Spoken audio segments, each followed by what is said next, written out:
Welcome to episode 6 of the RiptideLab podcast. Today, our guest is Parker LaMascus, who you may know as landofMordor through his contributions to Cult of Cube and Lucky Paper and just like cube culture in general. The first time I encountered something from you, I didn't even know it was you, but I found a Reddit post on a certain scale for measuring cubes. Can you explain that to our audience? Yeah, so I spent a lot of, I think this was the summer of 2019, thinking about how one could talk about cube without talking past one another. Yeah. I think that's maybe one of the biggest problems in cube discourse in general, because, well, for example, let's take a new card from Strixhaven, Abundant Harvest. Mm-hmm. I am in love with the card. I think it's great. I think it's powerful. I like it. And then when I talk about this with other cube curators, that doesn't always translate because they're coming from a different context. Maybe they care about having the original printing or like a modern frame printing, maybe not so much about the showcase. And as a whole, or in total, that means that my excitement for Abundant Harvest doesn't translate.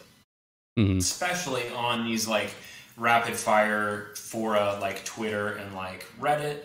It just, conversation stalls because some people say Abundant Harvest is great without stating their goals or their context. And others say, no, Abundant Harvest isn't what I want, again, without saying their goals or context. And so the Strix scale was my earliest attempt to quantify or provide some thought technology so that we could stop talking past one another. Yeah. And I heard you mention in some discussion that you're like less satisfied with it now, or you feel like it has some limitations. Yeah, so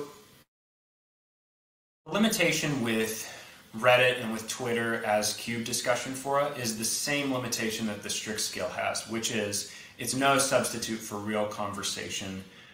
It's no substitute for long-term conversation where you get to know another person's environment, you get to know something about their goals and about the way they work as a person, and then it makes perfect sense. We can talk about Abundant Harvest, we can talk about Planeswalkers, we can talk about power level, and we're on the same page. We're speaking the same language. Mm-hmm. So I think the Strix scale is a step in the right direction. I think it's better than nothing. It's better than just shouting at one another over tweets or, across this like gulf of vocabulary that we don't share in common. So as a piece of vocabulary, I think the Strix scale is valuable, but it's, again, no replacement for real conversation. Yeah, I guess what I like about it a lot is that it kind of like presents this idea that it's okay to be anywhere on the scale.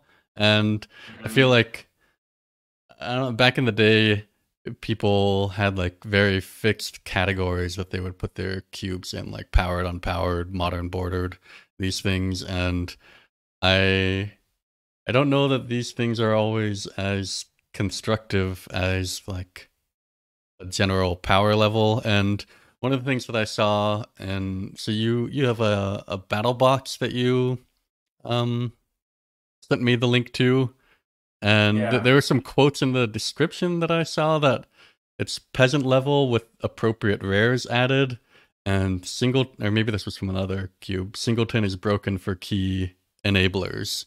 That like I feel like you are operating more on the axis of goals than limitations, that there's some sort of like gameplay dynamic you want to achieve, and if you want like slow kind of grindier gameplay, that peasant is a good place to be. But probably as you've been building it, you feel this pull of this card would be useful for it, and then at that stage you you discard the limitation when it's no longer benefiting you. Yeah.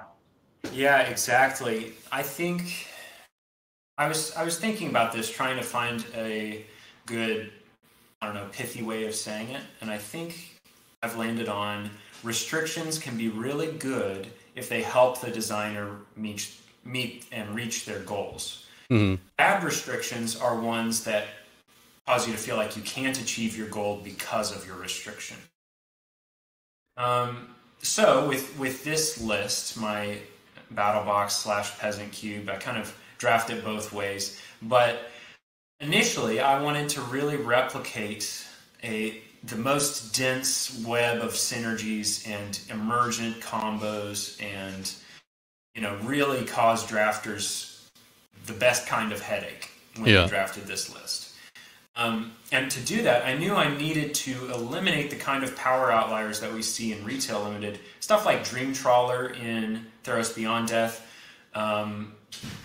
that dragon in Strixhaven, or Lightning Bolt in Strixhaven. These things that kind of invalidate synergy on the basis of their power outlier-ness, right? Yeah.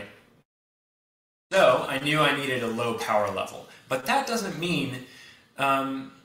for example, let's see, Alia's Geist Collar, right? This is a white 3-drop, and it's no one's definition of the most powerful card to ever hit shelves. It's very modest power level. Maybe if it were printed as an uncommon, it might cause some problems, but it's also not Dream Trawler, right? It's not going to be overwhelming the format.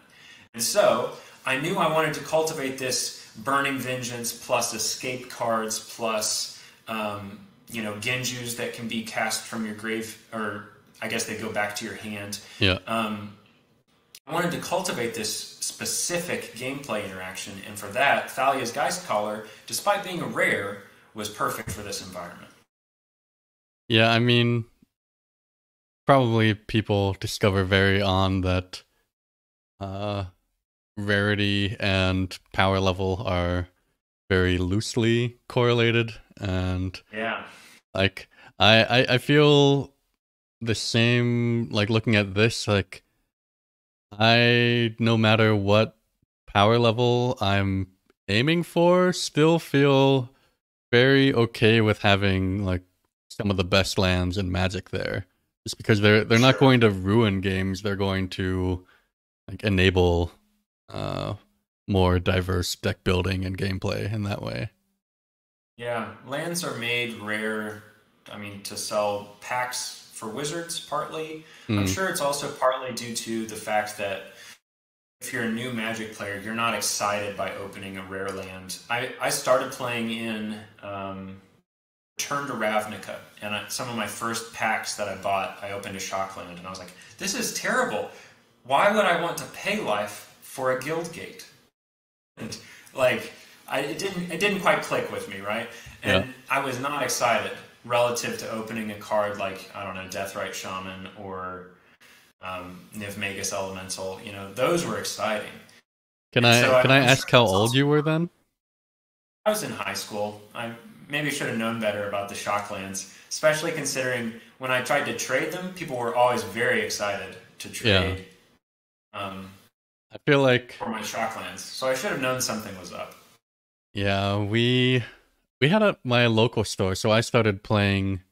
I had played Magic like a couple times before that. Like a friend of a friend played Magic in Pittsburgh when I lived there, and I spent like $30 on someone's collection, and I had to meet them in a Giant Eagle parking lot across town, and I like gave those cards away before I moved because I didn't really intend to. When you move to a new continent, you have to cut down on a lot of possessions, and I have a slight bit of regret because I remember there was a Sword of Fire and Ice in the collection, but beyond that, I started at Scars of Mirrodin, and yeah, I remember there was this kid that would come to our store, and he must have been about like 7 or 8 years old, and his father would be around, but he clearly had been like told what the cards did, and cards here aren't printed in Dutch, which is the local language, so Right. everyone plays in English. And um, I don't know. I always felt so bad because I felt like I could see people always trying to rip off this little kid in trades for like fetch lands and things like that, and Yeah. I just wanted to like step in those moments and like offer the kid a much better and like fair deal of like, instead of these 3 bulk rares, like here's 50 of them. But Yeah. yeah, I I assume you must have caught on by people's excitement quickly that these I lands were. did, yeah. I started leveraging it. I traded a single shock land for an entire Ajani dual deck. Ooh. Yeah, so it was a pretty good rate, I think. Some of my other friends weren't so lucky. This was around the time when Deathrite Shaman was legal in Modern, and Yeah. it was just tearing up the scene. And one of my friends, one of the luckiest guys in the world when it comes to booster packs, opened a foil Deathrite Shaman, worth like $60 at the time, and somebody swindled him out of it. Just convinced him to trade it for bulk rares. It was rough. I'm glad that we're no longer at that stage of collecting Magic cards.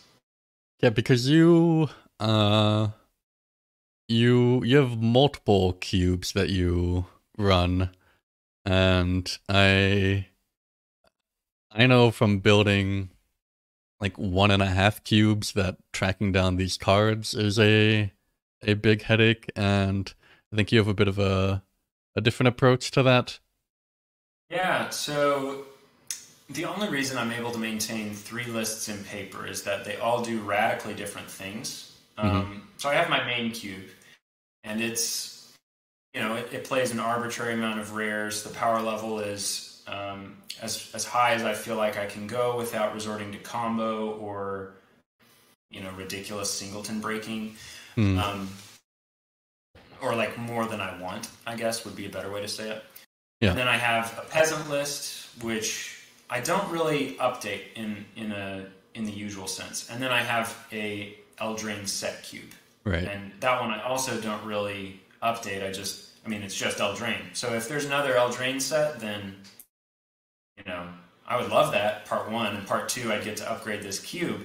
But until then, I'm just, I'm playing this to teach new players how to play Magic, how to draft, that kind of thing. Mm-hmm. So they all serve very different goals, is what I'm trying to say. Yeah. How? Because if you look at your profile on Cube Tutor, you have, I think, 12 different cubes. Yeah. How many of these are actively maintained? Not many. My usual process. Well, I guess to answer this, I need to take a step back and say that the reason that I love cube design isn't so much the magic. Part of it's the magic. I love this game, but it's also because thinking about design problems is compelling in and of itself to me. Yeah. Think about these complex, multi-dimensional systems. Really appeals to my academic interests, my professional interests, but also just, it's what makes me tick as a person.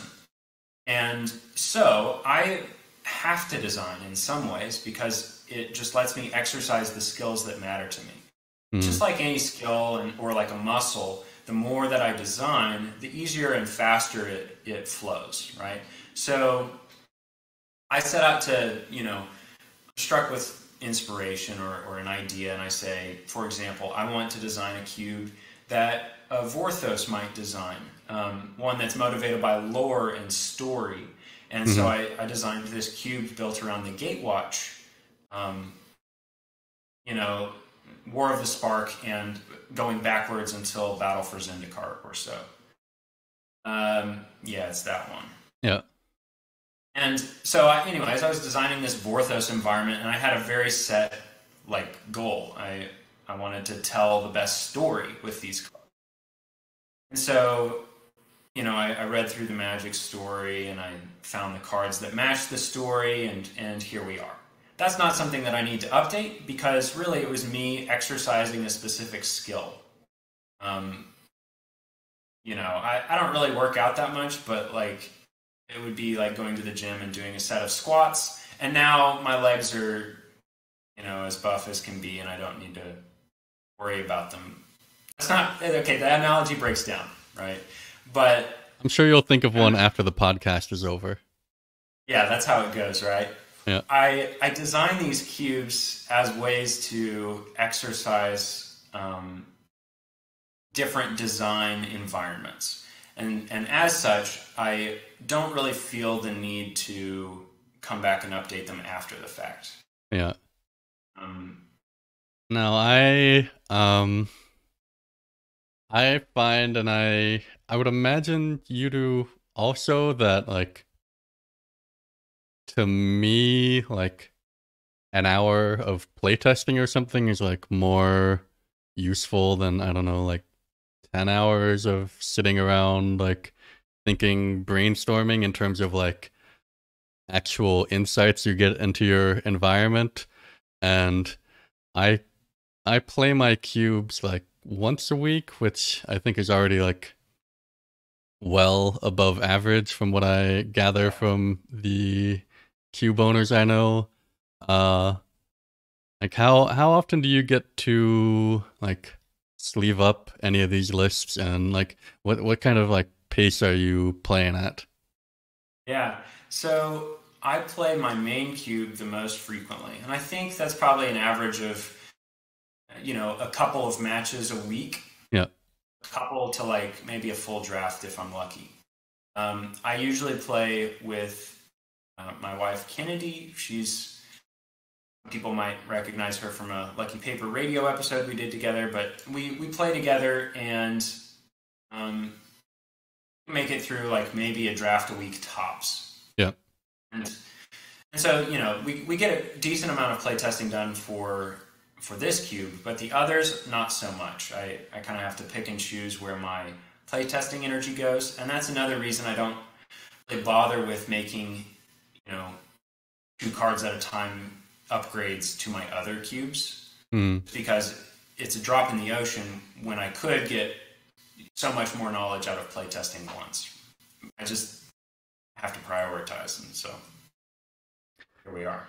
Yeah, I've been working on a cube I designed a long time ago called Eldrazi Domain, and I can feel like as I'm doing like my first draft of it in 6 years maybe, and I feel like to get it like halfway to where I want it, I would need like 10 drafts, and then to get it like 80% of the way, I would need another 30 drafts. And I don't know if that's ever going to happen, just because it's like there's only so many times you can wrangle your community into drafting some novelty cube you've built up.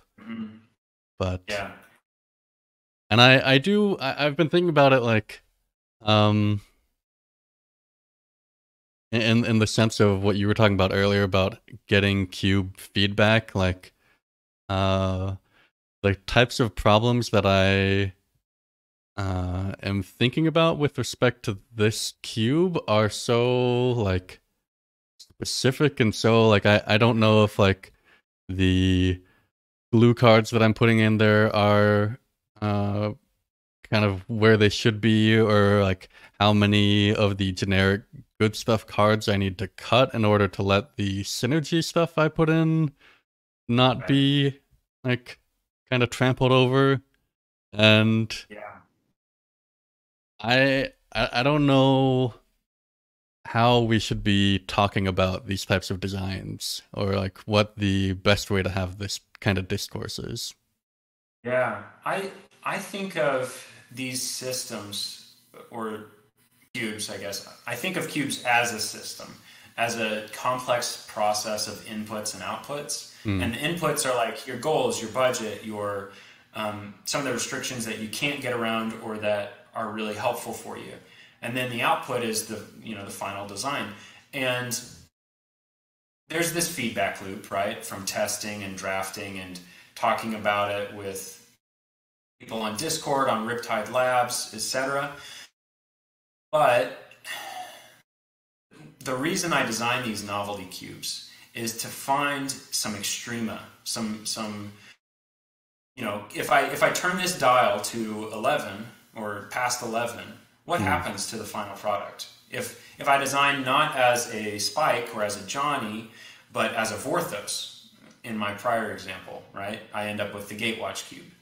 And I think with your Eldrazi domain cube, if I recall, that started from the Eldrazi spawn tokens, right? And yeah, so I'll give like a quick 2-minute description of the cube. So it starts with Eldrazi spawn tokens, and then what can you do with that? And I thought it was really interesting how you can use them not just to ramp, but to trigger things like Morbid or the new mechanic that's on Renegade Rallier. What's that one called? Yeah, Revolt. Revolt. You can trigger those things on command, or you can populate them if you want, and these sorts of things. And then from there, I kind of went into other things that can trigger Morbid on command, like the evoke cycle, or not really cycle, but the evoke set of elementals. And that kind of drew me into a 5-color space. And as I went into 5-color, there's a lot of weird converge and sunburst mechanics and things that kind of scale with the number of colors that you have. And then a lot of times they create a creature with a certain number of +1/+1 counters. And so from that, you get the opening for some proliferate stuff, and then you can find some intersections, you can use Undying Evil on an evoked Muldrifter to draw 4 cards, and then you can proliferate it later. So the idea was kind of to create a cube that is a web of overlapping kind of keywords in the way that Wizards does with their set. And it's so out there in terms of design space that I don't know where to turn for inspiration, or I was doing it's a lower power level, and one of the things that I like about my main cube, which is at a well, according to your scale, a 6 on the Strix, is that once you get up there, there's so many fewer cards to even look at. Right. And I did a Scryfall query on elementals, and I think I just didn't have the stamina to scroll through all those and still evaluate them properly. Yeah. So I go on. It's really fascinating how power level, just like budget, or just beginner friendliness, or any of these other restrictions we might adopt, serves to limit the card pool that we can draw cubes from. So having a high power level in some ways is the same thing as any other arbitrary restriction, I'm only considering creatures that are wearing hats, like the Goblin Haberdasher cube or whatever. In all of those cases, it narrows this space of 20,000 Magic cards and orders of magnitude more combinations of cards. That's really the kicker, is that so many combinations can be created. It narrows that into a manageable space, into a space, and low power does not have that in the same way. No. Yeah. When you're competing against Muldrifter, or I don't remember any other evoke elementals, but when that's your standard, a lot of cards fit into the Shriekmaw band of power. Not as many cards fit into Black Lotus or Jace the Mind Sculptor or whatever. Yeah, I took a hiatus from Cube for a while, which is one of the reasons I was very surprised that my cube was even listed on your scale, because you did a clever thing where for each number on the scale you provided 3 or 4 examples of existing cubes. So I was kind of like shocked when I ran into that. But I have a hard enough time like kind of catching up on the high power level cards, and I feel like at low power it's just so overwhelming. But at the same time, like if you have a cube, it can't get worse from other cubes or other cards existing in the pool. Like you can just ignore them and the quality of your cube stays the same. Yeah, the fail state, so to speak, is that your cube doesn't change, and that's not necessarily bad. It's just depends on whether that's what you want. And for what it's worth, I made sure to include your cube on the example of the Strix scale because I learned so much from reading your 2013 articles about that cube. There's one phrase in one of your early articles: choose the card that's not best in your cube, but best for your cube. And that really stuck with me. And so that's why your cube was, fresh on the mind when I wrote that scale. Oh, that's so friendly of you. And yeah. When you say the year out loud, like yeah. I had the thought while I was looking at your cubes, because like I feel like this mid-range unpowered cube, I'm so like, I don't know, I'm so captivated by the design, and it does so many like daring things where it's like we're just barely gonna run any black 1-drops, and we're not gonna care about color balance at all, and we're gonna run. I go pretty hard on fetch lands, and then this goes even harder.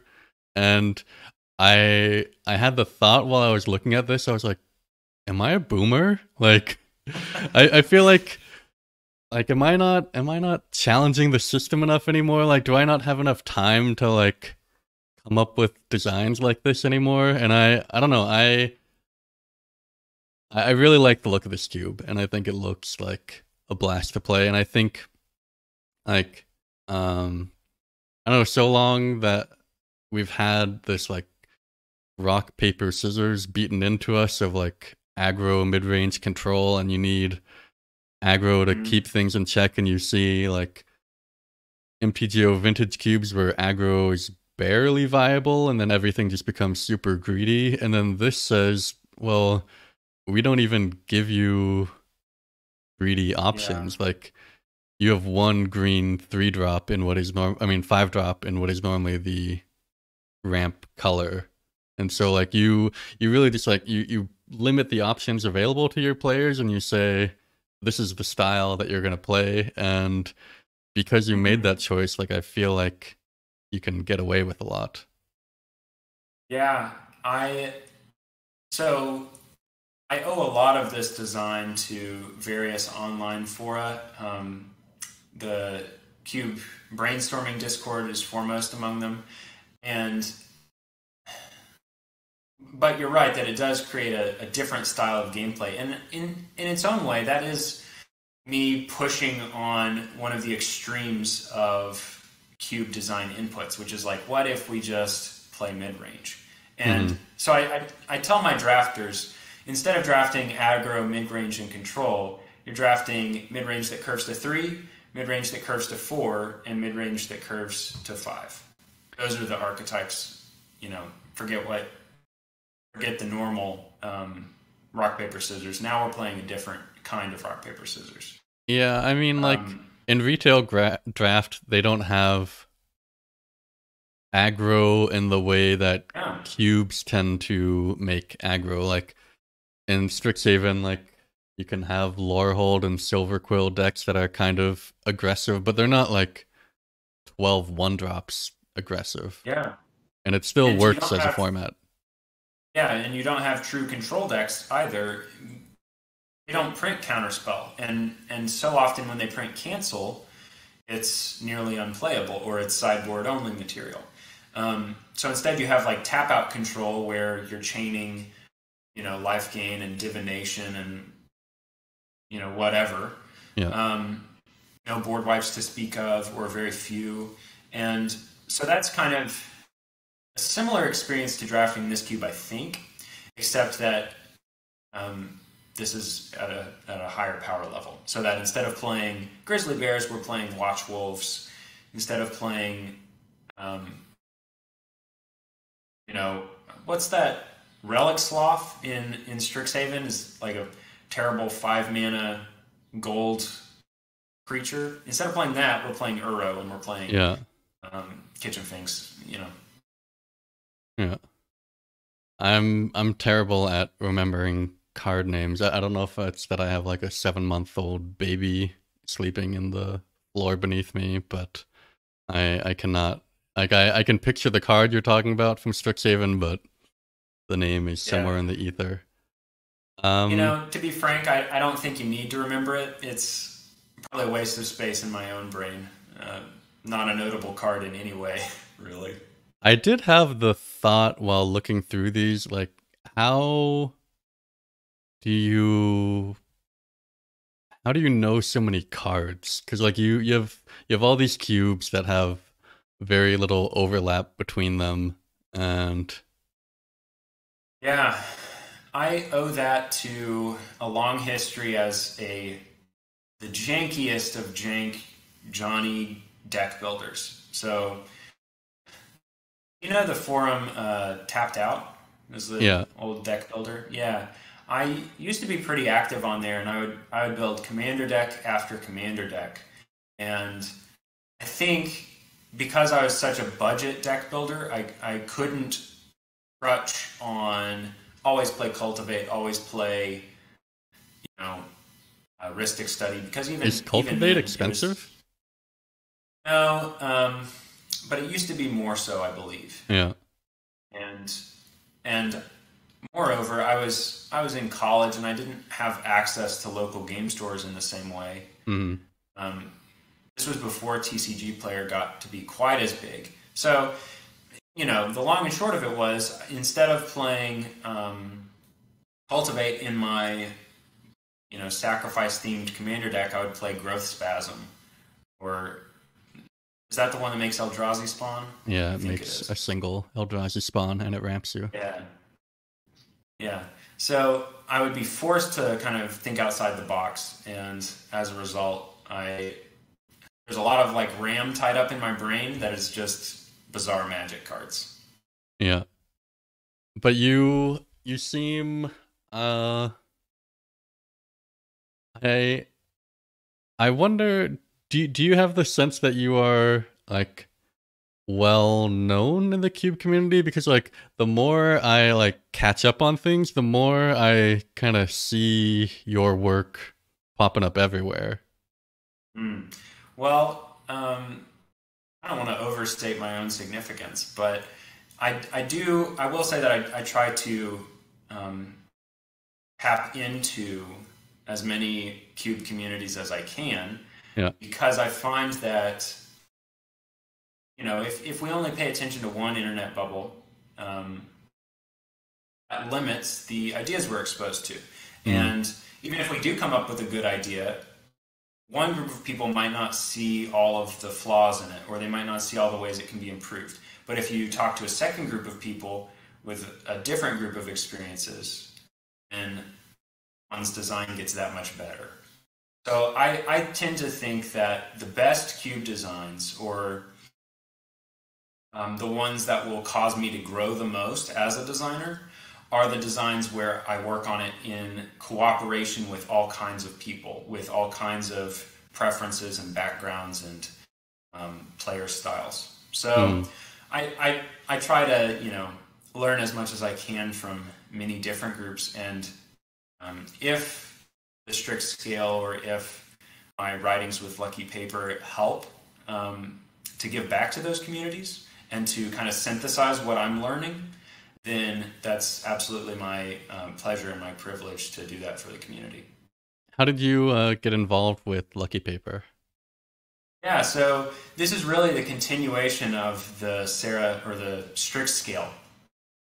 I was thinking about different technologies that we could use to kind of span these gulfs between different communities with different assumptions and so on. I knew at that time that the Strix scale wasn't exactly the silver bullet that, it wasn't going to solve all the problems by itself. Mm-hmm. And as such, I had these conversations, and if my memory serves, these conversations were really shaped by Discord members Stalia and Building a Deck. They helped me come up with this idea of goals motivating cube discourse rather than this kind of de facto like power motivated best in slot, that kind of conversation is often unproductive in cube discourse. Well, we were talking about it a bit, and like this best in slot concept, I feel like is unique almost to like in terms of like game design to the Magic Cube community, and I don't imagine that like Strixhaven or Dominion or any game you can come up with is designed in this best in slot approach.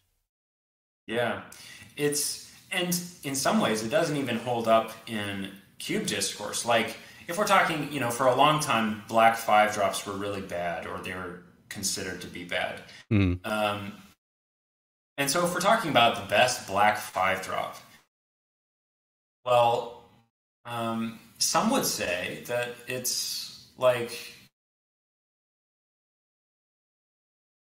I think Yawgmoth's Bargain is a 6-drop, isn't it? But you can find a combo piece, is my point, that is a black 5-drop, and is that too powerful for a list?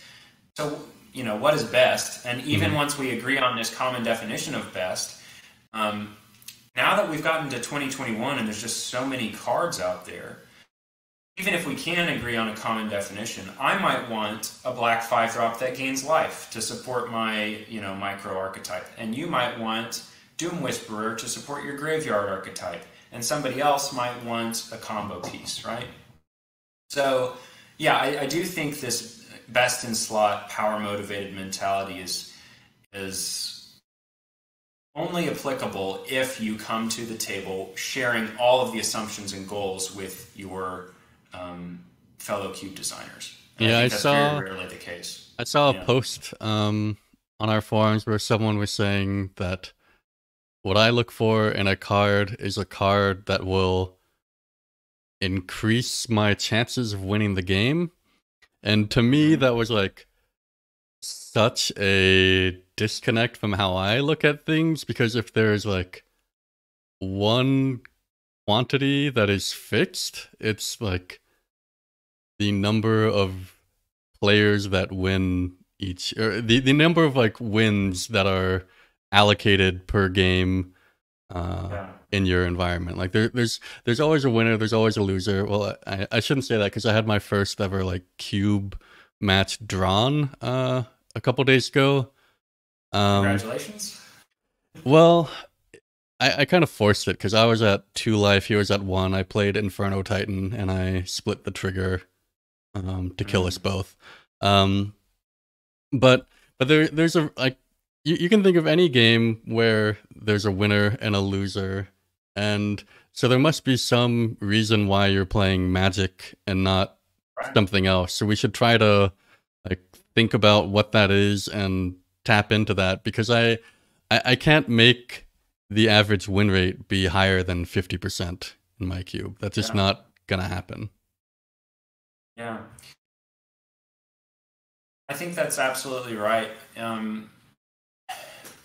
And I think it brings it back to this question of goals. Like, if the only goal that I have is maximizing the power of my individual cards, then maybe you can defend a best in slot, or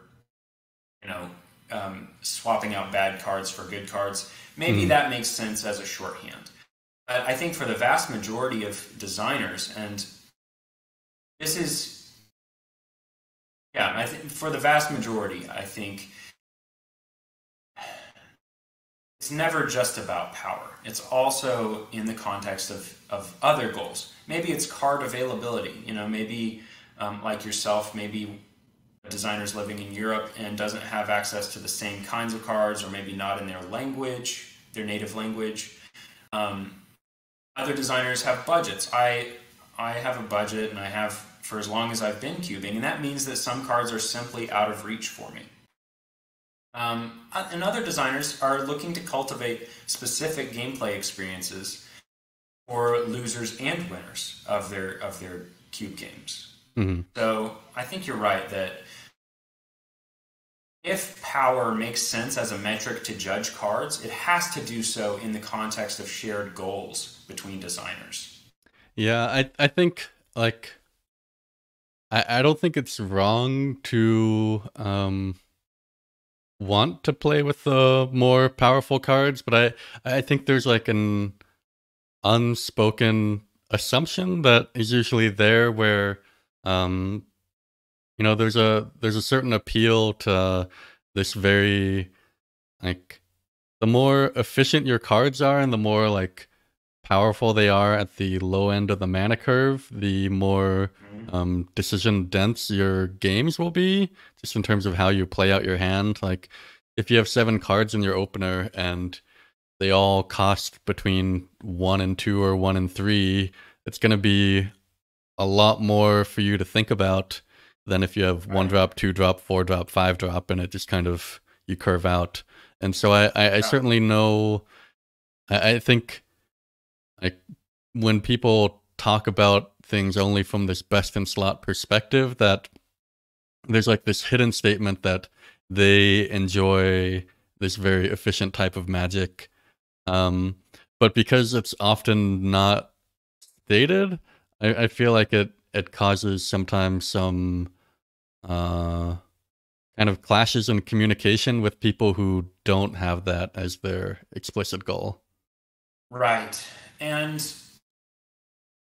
yeah, that actually brings us back to how I got involved with Lucky Paper, because I ended up putting together a resource called The First 4 Questions That Cube Designers Should Answer. And yeah, it's essentially a worksheet or a thought-provoking conversation starter about goals as a way of framing cube discussion. I think, well, in terms of my own work, I think that this is perhaps the best way to move designers towards that kind of mental paradigm, rather than only thinking about power, or even like compared to the Strix scale. I think goals are really one of the best conversation starters to really like move towards that shared understanding. Mm-hmm.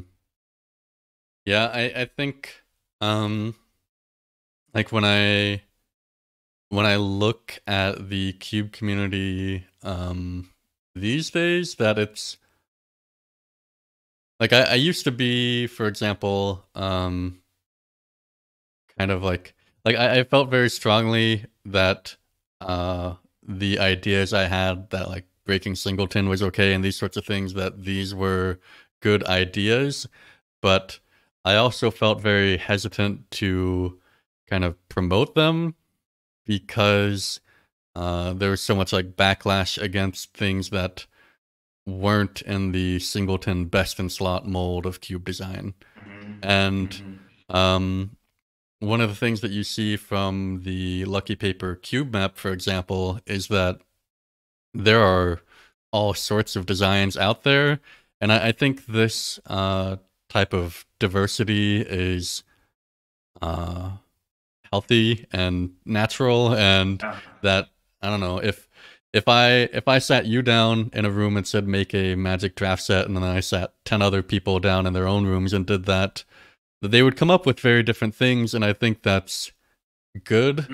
And there used to be this stuff about like kill your sacred cows or something, where it was this revelation that people shouldn't play with the cards that they like or something. They should make the hard choice and then play the best in slot instead. And I hope we're moving away from that a little bit. Yeah, I hope so too. And I think the cube map is evidence of that. If nothing else, I think it's evidence that nobody agrees on what the best is for a given slot. Mm-hmm. Even within designers who might describe themselves as that kind of, pursuing power kind of thing, it's clear from the diversity of that map that there's very little agreement on what best means for a given slot, except in these little islands where Discourse is among people with shared goals. And I think that's maybe one of the valuable things about thinking through one's goals, is that it helps to kind of bring those differences to the foreground so that we no longer have to get in arguments about which card is better. Instead, we can say, or to modify which card is better on a pure power level, right? Instead, we can get in arguments about which card is better for my goals, which card is better for these new players that I have in my group, which card is better given my budget, right? Yeah. And any other goal that you have. Which one is better at creating high agency gameplay, or which one is better at telling stories, right? Those are the kinds of questions that are simultaneously more useful and do a better job at dodging this kind of deadlock of getting into arguments about power level. Yeah, a lot of the discussions that I'll start on the forums are like where I'm looking for options for my own design, and then I'll make I don't run Reanimator in my main cube, right. But I do love the card Entomb as just kind of like a toolbox tutor, and I think it's interesting when it keeps like, I don't know, 1 to 3 mana on something like Bloodghast or Vengevine, and that it creates some deck building opportunities. So I'll just start a thread that says Fair Entomb, what cards do you like that could go in there? And then people will drop, I don't know, 50, 100 cards in there, and maybe I'll pick 1 or 2 that I like.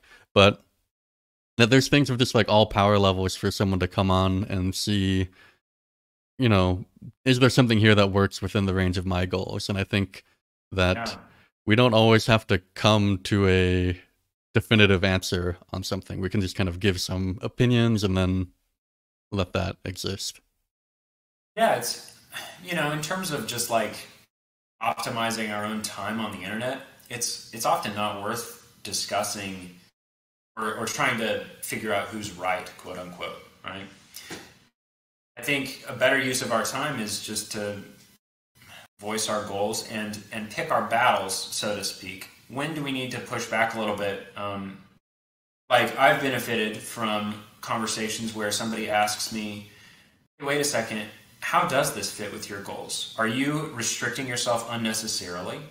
So it was like that with the Singleton restriction at one time. I actually, it might have been one of your articles, but eventually I got thinking, why is Singleton a restriction that I've imposed on myself? And I figured out eventually that it didn't match my goals. I do, in fact, like both arts of Curd Ape so much that I'm willing to play both of them. Which is an oddly specific example, but I would probably play 2 Curd Apes no matter what, I think, at this point. Well, I think so. I think in terms of Singleton that there is definitely a benefit in terms of player enjoyment in playing with a diverse range of cards. But I don't think that's the only. So I myself actually I do this dumb thing where I have like a 360 slot cube, but like my green 3-drops, maybe 3 of them will be there all the time, and then the other 3 are sampled from like a list of 8 that Yeah. I don't mind cycling in and out of, because I like playing with different cards. And so like where there is a need in the design, like I see immense value in running multiple fetch lands, so those are locked in every time.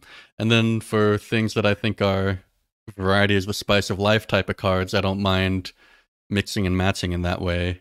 Yeah. So I think it comes down again to uh, goals, and there's a comment on my run more fetch lands video that I just posted where someone was saying I've been running multiple fetch lands since like 2013 and have found it very entertaining to see like the kind of mental gymnastics that people go through to justify their restriction, just kind of in a way Yeah. that I don't want to be like belittling, but I feel like people sometimes have made it like tribal in a way that they've chosen this camp, they've spent a lot of time building their cube in a certain way, and they don't want to Hmm. be confronted with something that makes them have to spend all this extra money or time or uh, Yeah, and that's an unfortunate side effect of human psychology, I think. I think we might just be a little bit predisposed to sort ourselves into camps. But I do think it comes back to this idea of whether or not a restriction is in service of your goals or whether it's causing you to not meet your goals. And if it's the latter, then maybe it's time to reconsider that restriction. yeah. Um, with regards to the cube map, uh, were you involved with that project or? Yeah, so the Lucky Paper team is extremely collaborative. So Yeah. I was involved in some ways, but I won't tell you that I was the brains of the operation. That was Jet Crowdis for the most part, is the math whiz who made the visualization possible, really. And Anthony and Andy had excellent input in making it visually appealing, in programming this tool from the ground up. Mm-hmm.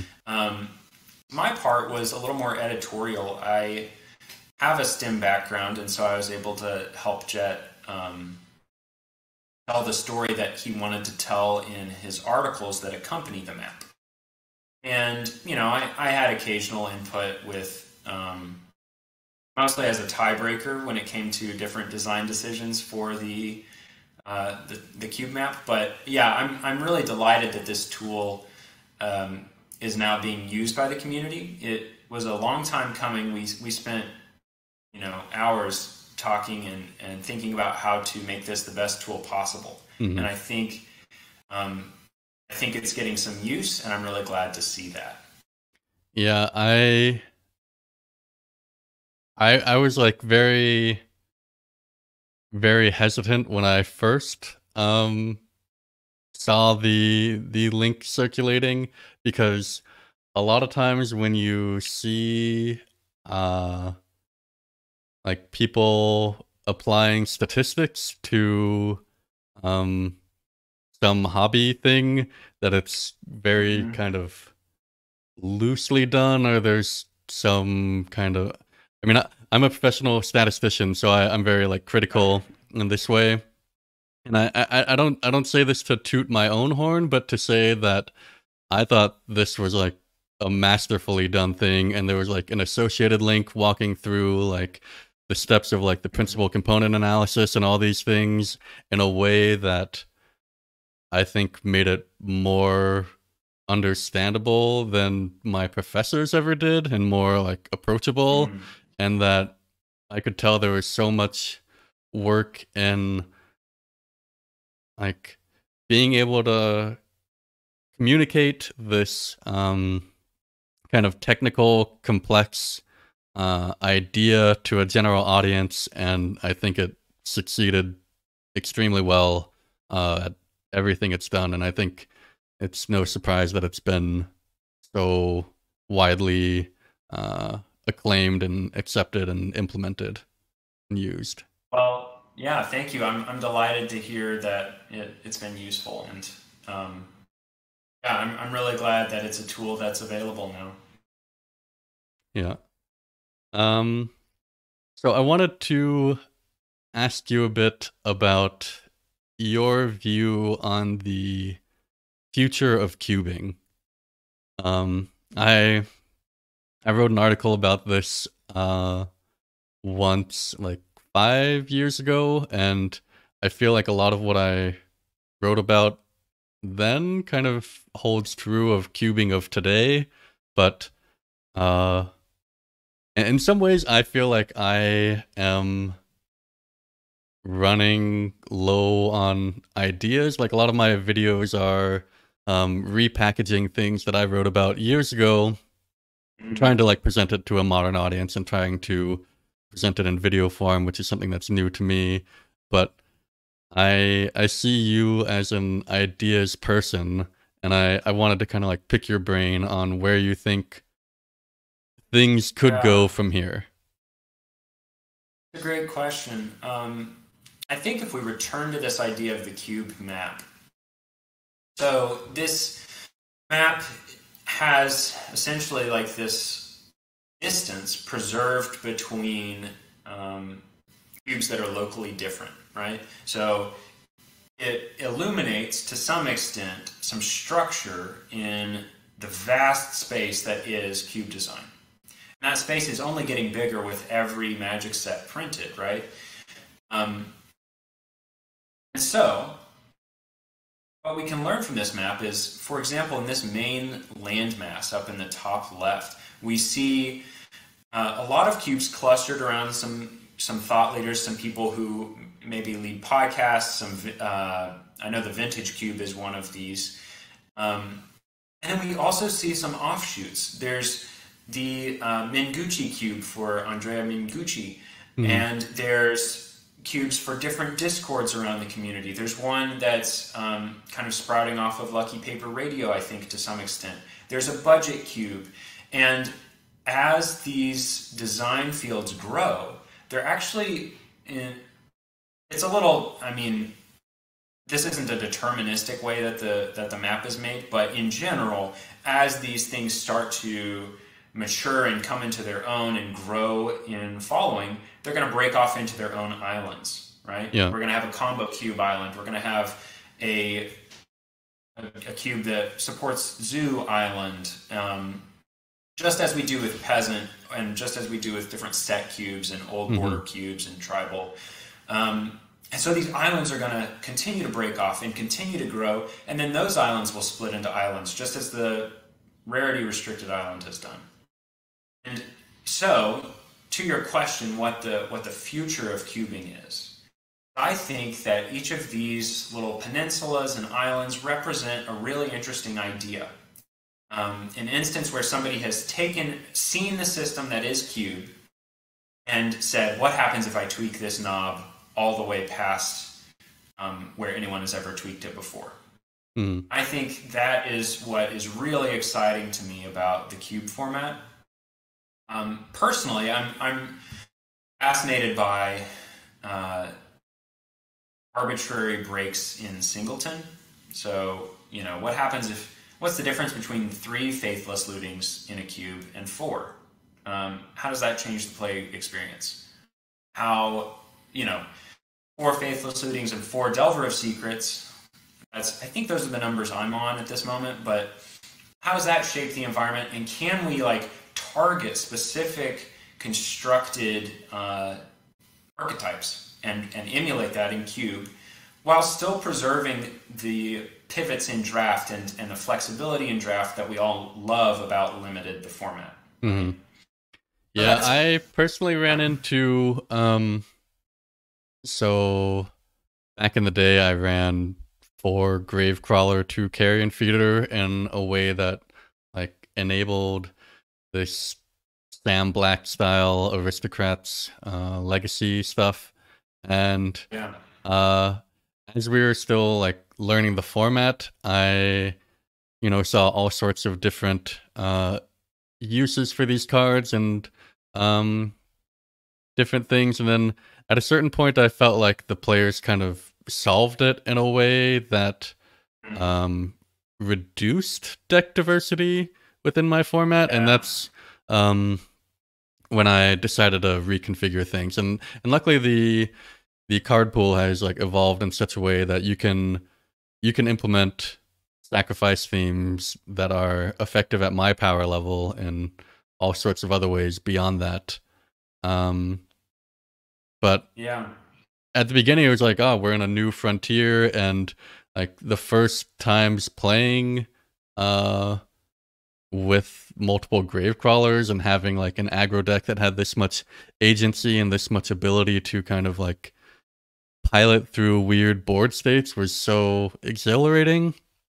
And you know, after a while I'd played with the two cards so many times together that I think I myself just wanted to mix it up. But I do think it's very interesting design space where, you know, what, like if you look at I was looking at Andy Mangold's cube, for example, and he runs Spirit of Singleton, but at the same time there's like I don't know, like 4 or 5 different green 1-drops that tap for a mana, or there's Portent and Preordain, which are kind of the same, but they draw a card at different timings. And it's just intrinsic to any sort of deck building that you need some redundancy. And you need, if you want to build aggro, you need a redundancy of creatures that turn sideways and deal damage. And if you want control, you need some amount of ability to control your draws and card filtering. And even if it's on different cards, you have that. But if you specifically do a card like Faithless Looting, that has its own set of synergies and things, and all of a sudden you have a new design space that you can jump into that opens up because of your multiplicity of this card. Right. So to take Faithless Looting as an example, I think we're test drafting right now and playtesting Mardu Pyromancer style mid-range deck. You know, it's similar to the one that saw some success in Modern, I think 2 years ago or so. But anyways, I got completely rinsed by Leonin Lightscribe in conjunction with Faithless Looting, with Unearth, and with Lingering Souls tokens. I just got crushed. And it was a great feeling because I saw that this Faithless Looting was really paying off. And without the redundancy, without being able to rely on this kind of, frankly, broken card advantage engine in this particular shell, it's just not worth not playing blue-green. And so it really took that Singleton break to ensure that this archetype would show up and be as powerful as it is. Yeah.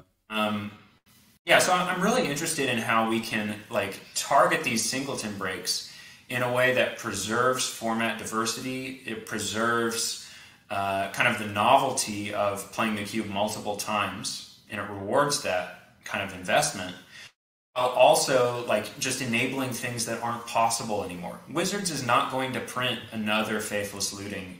I think that's a pretty safe bet. The card is broken in half, especially in Modern, and I don't think they're going to print another copy of that effect into the format. So Faithless Looting is all we have. And I was just really interested in pushing the bounds of that in the same way that we push the bounds of ramp by including multiple mana dorks. We just, as you say, we need redundancy for some effects.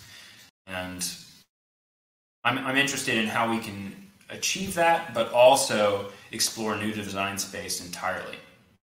Yeah. And beyond specific Singleton breaks, are there other directions that you see cube heading, and maybe possibly cube culture? Because to my knowledge, there's not been a cube that looks like this as like a MTGO featured cube, for example. Yeah. So it's tough with Magic Online because they have very different goals that might not be shared by every cube curator. For instance, they're making money off of every draft of their cubes, and I'm not. I don't know about you, but I don't charge anybody to draft. No, I do have ads on my website, but it's a very. I'm still losing money on the endeavor, so. Yeah. So there are some different goals that I think cube curators can innovate to their heart's desire, and that might not be reflected on Magic Online if it doesn't suit that profit-driven goal. So setting that aside, I think the really interesting frontiers of cube design involve questioning some of these assumptions that have long been taken as or not questioned as truth. So, for example, general wisdom is that you don't play fast mana unless you're supporting combo, or unless you're willing to have your environment, have some number of non-games. Mm-hmm. And recently, Andy and I were talking about this a little bit, and I realized that fast mana in many regards fit Andy's format goals. Not all fast mana, like maybe not Black Lotus, but Mox Opal or the one that imprints. I think that's Mox Diamond. Chrome Mox? Oh yeah, Mox Diamond is the one that discards a land to the yard, which I love. But. Yeah. These open up different synergies, and I think for Andy's goals, I think he's described himself as a simp for tempo, and I think that's true. Maybe I'm throwing him under the bus here, but I realize that fast mana sometimes fits that goal, and so I think he's testing it right now, and I can't take all the credit, but that's another example of kind of questioning these basic assumptions that are too often unquestioned in Cube. Singleton is one. Fast mana in a fair environment, that's another. The idea of budget and power being mutually exclusive, that's one I'm really excited to see questioned. Yeah.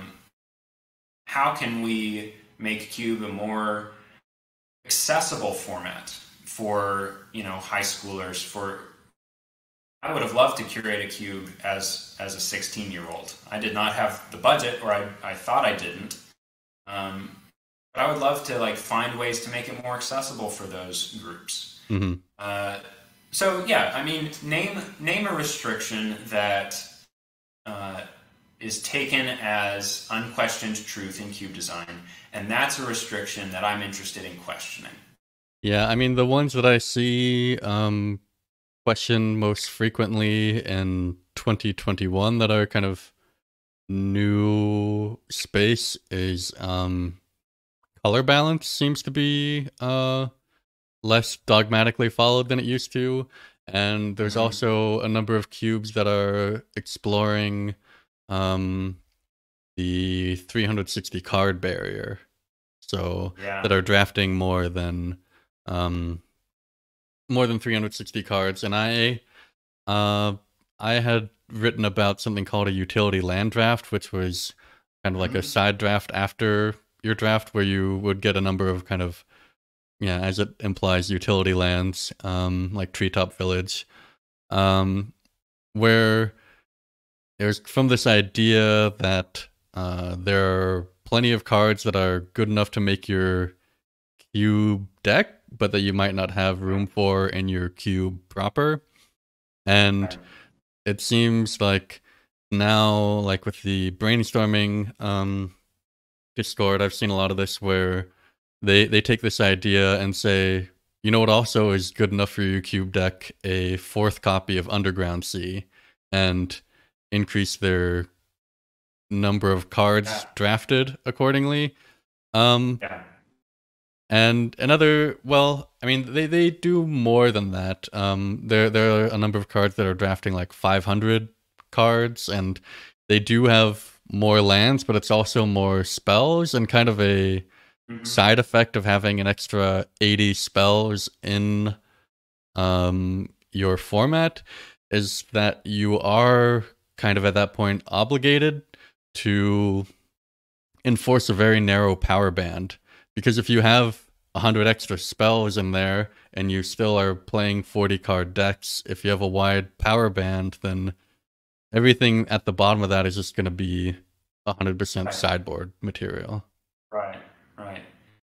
Yeah, so that's a really good point. Like, one of the most basic assumptions of draft is that many cube drafts resemble an official booster draft where you draft 3 packs of 15 cards. And I don't think many people bother with the basic land in the pack, so already that assumption has kind of been violated. Well, neither there's wizards anymore all the time. Yeah, that's true.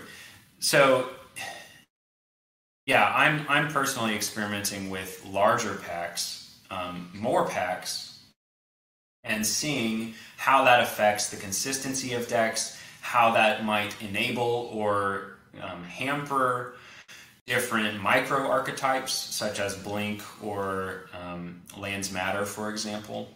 So yeah, that's another really interesting restriction to experiment with and to push on to see how the format changes. Another format, so I've tried to take this to the extreme. It's not a finished cube, but I have been toying with this idea of a cube that's primarily built for sealed and rotisserie draft. Okay. I think it's the one with, it's called Glamdring, because when your username is Mordor, you got to stick with the theme. Can I ask you a question? Which, yeah, don't take this the wrong way. I'm just curious. How old were you when you donned the tag Land of Mordor? Yeah, you got right to the question I was hoping you wouldn't ask, but I was in 7th grade, so it's really stuck with me. It's like a tattoo, but it only lives in the digital space. Yeah, I found it. So I used to work at Major League Gaming, and I guess now I'm starting to be like a bit older than the generation of people who are competing, but more and more people are like encountering the digital world at a younger age, so they're getting their gamer tags at a younger age, and it's pretty common there that people had to be kind of rebranded in a way that made them more marketable or whatnot. And as far as tags go, I think this is far from the most embarrassing that you could have, but it's not like your entire personality is Lord of the Rings or anything. No, in fact, I've only read it twice.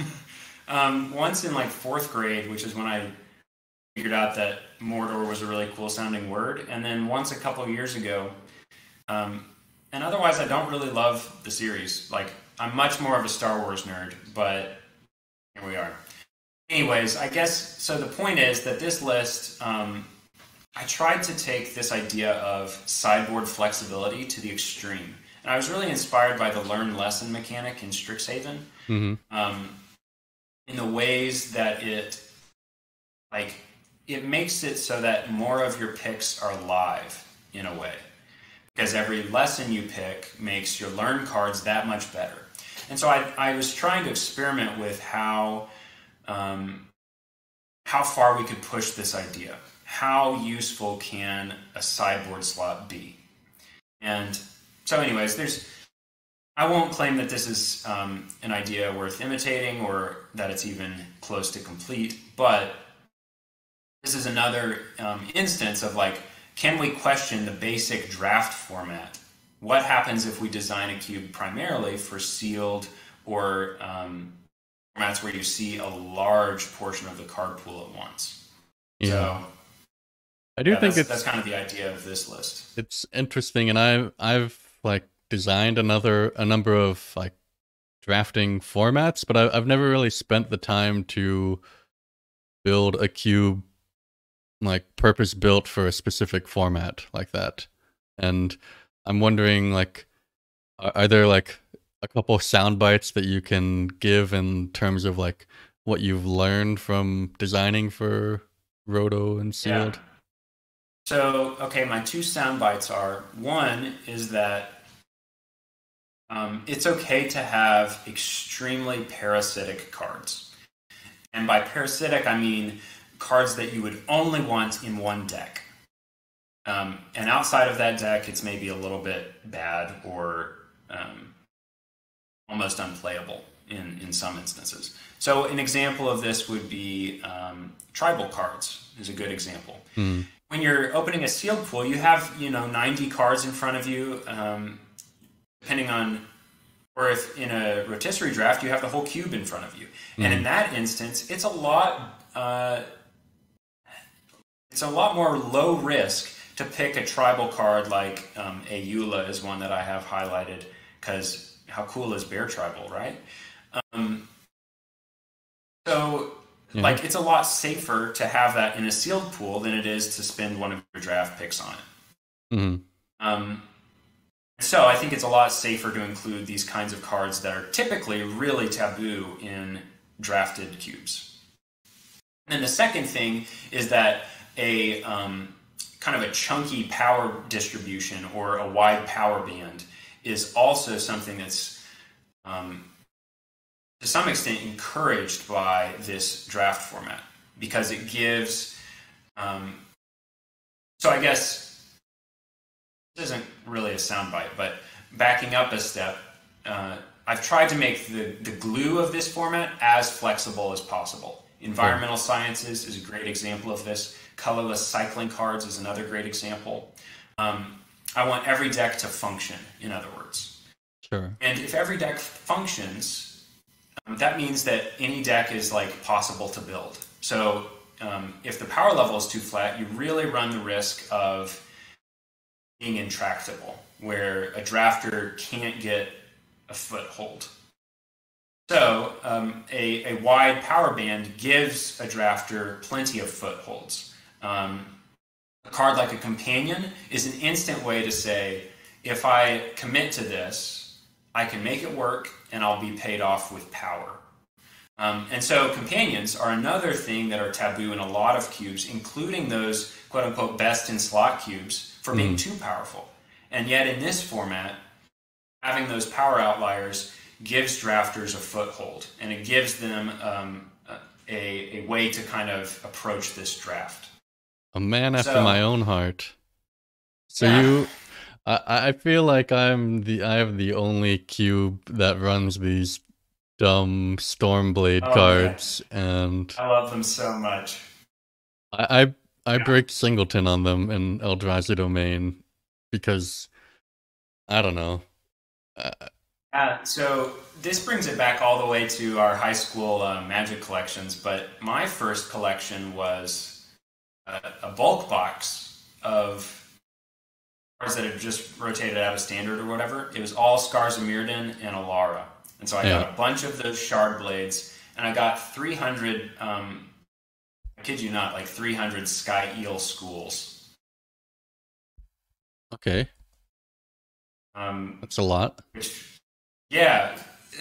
I didn't really want that many, but I ended up getting that many. So, I do have a real fondness for the shard blades and Scars of Mirrodin. Have you tried Civic Saber with them? I haven't. I definitely should. So, and it is one of the things in Eldrazi domain where there's a lot of hybrid 1-drops, to like give you enough like multicolor density, and then I have a couple of these in there, and there's nothing. I'm just like tickled by attacking for 6 on turn 3 with some like junk common, like not even a junk rare, just Wild Cantor or like Judge's Familiar. Really bad cards get really good with Civic Saber. Yeah, and you can also just suit up a Deathrite Shaman and go to town if you need to. Yeah, I would love to see that. Okay, so I'm gonna have to pick up a Civic Saber, I think. Yeah. Case. Yeah, there's like I think there's like 4 cards in the Magic card pool that like are in that direction where they reward you for like Yeah. there's like a couple combat tricks that give you plus stats based on the number of colors, and Yeah. it might be That was too from narrow like for this, but yeah. Well, you know, this is a format where having some narrow cards that are situationally useful is really rewarded, I think. So yeah, I mean I think for Rotisserie, like if you don't have these kind of weird synergy structures that yeah. I think everything you've said about like having a wired power band and running kind of weird narrow cards makes a lot of sense when you're building for that format. Yeah. And I mean, the thing I love about Cube is how changing one design decision, going from draft to sealed or rotisserie, Mm. radically changes everything about the format. And um, yeah, it's why I'm really excited about all the new growth that we're seeing on the Cube map and in the Cube community.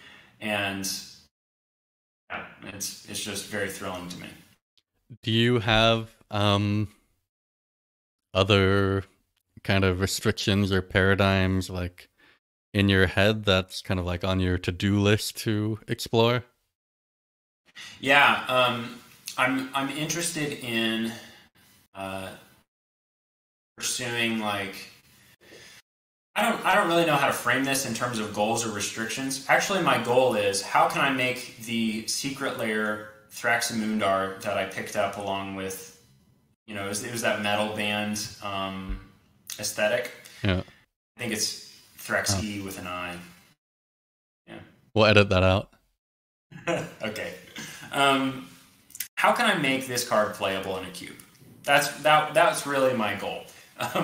And so I think I can achieve this using a paradigm of like lower power, wider power band. And I don't really have any specifics, but that's the next project that I'm working on is how can I make this metal card the best card in the cube? Without like, yeah. I'm bookmarking this card because Okay. I feel like I have an environment where it could do something. So it seems to tick some boxes. Yeah, you should select the secret layer art because I think it gets even better personally. Yeah, this is I'm pretty sure I've been to this concert, but yeah. I would love to just live at that concert, I think. Yeah. I feel like okay, so I barely play paper Magic. I've kind of dismantled my paper cube and now it's just cards in various boxes, but some of these secret layer things kind of like pull me to want to start collecting. I know, right? It's a gift and a curse, right? Because it makes the normal versions even cheaper sometimes. But at the same time, they're just so pretty, and I don't have the budget to buy all of them. Yeah. So, yeah. Well, I'll struggle, you know. All right. Do you have any other lingering thoughts or topics that you wanted to touch on before we wrap up for the night? I don't think so. I'll just, as a concluding statement, say that I hope if you've taken anything from this conversation to our listeners, that you will ensure that your restrictions are working for you instead of hampering your success in reaching your goals. Yeah, I think that's a wonderful mantra, and I did see you were asking people on Discord about like their level ups and that like what were the changes that you made that like improved the quality of your design. And pretty much every response that I saw was somebody saying, well, I used to kind of self-impose this restriction, and then I realized I didn't have to, and now things are way better. So yeah. In my dream dream cube future, it becomes not like taboo at all to do whatever you want with your design. Absolutely. All right. Well, thank you all for tuning in. Thank you, Parker, for joining me today. And yeah, you've been a very captivating guest to talk to, and I look forward to hearing more of your design thoughts in the future. Thank you, Jason. It's been a delight to be on the show, and can't wait to do it again. All right. Thank you. Bye, everybody.